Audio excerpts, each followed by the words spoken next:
Stunting adalah penyakit yang disebabkan oleh kekurangan gizi kronis pada masa awal kehidupan anak.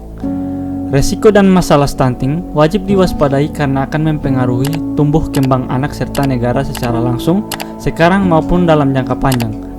Menurut hasil studi status gizi Indonesia pada tahun 2021, prevalensi stunting di Provinsi Gorontalo yaitu sebesar 29%. Dan menurut Menteri Koordinator Pembangunan Manusia dan Kebudayaan, Provinsi Gorontalo menjadi provinsi keempat dengan tingkat prevalensi stunting tertinggi yang ada di Indonesia. Kabupaten Pohuwato sendiri menjadi daerah dengan angka prevalensi stunting yang tertinggi. Kondisi ini diukur dengan panjang atau tinggi badan yang lebih dari -2 standar deviasi median standar pertumbuhan anak dari WHO. Kualitas stunting termasuk masalah gizi kronik yang disebabkan oleh banyak faktor seperti kondisi sosial ekonomi, gizi ibu saat hamil, kesakitan pada bayi, dan kurangnya asupan gizi pada bayi. Dampak jangka pendek yang pertama, peningkatan kejadian kesakitan dan kematian.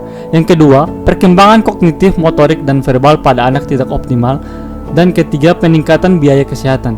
Dampak jangka panjang tersebut, yang pertama, postur tubuh yang tidak optimal saat dewasa. Kedua, meningkatnya resiko obesitas dan penyakit lainnya.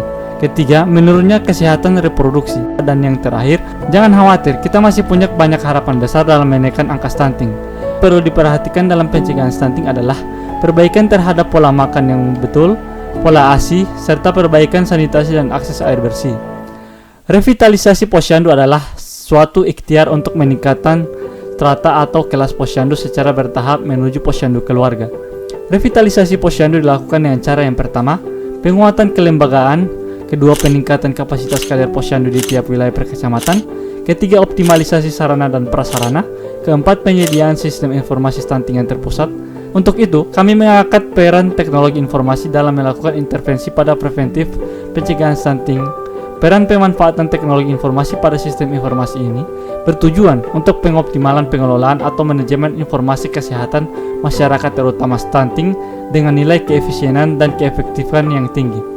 CAOS atau singkatan dari Central Application of Stunting merupakan teknologi yang berbasis web menggunakan metode sistem pakar sebagai sarana screening kesehatan yang dapat mengetahui faktor dan risiko terjadinya stunting dan dapat membantu posyandu dan masyarakat dalam pengambilan keputusan terhadap solusi-solusi yang terbaik yang diberikan.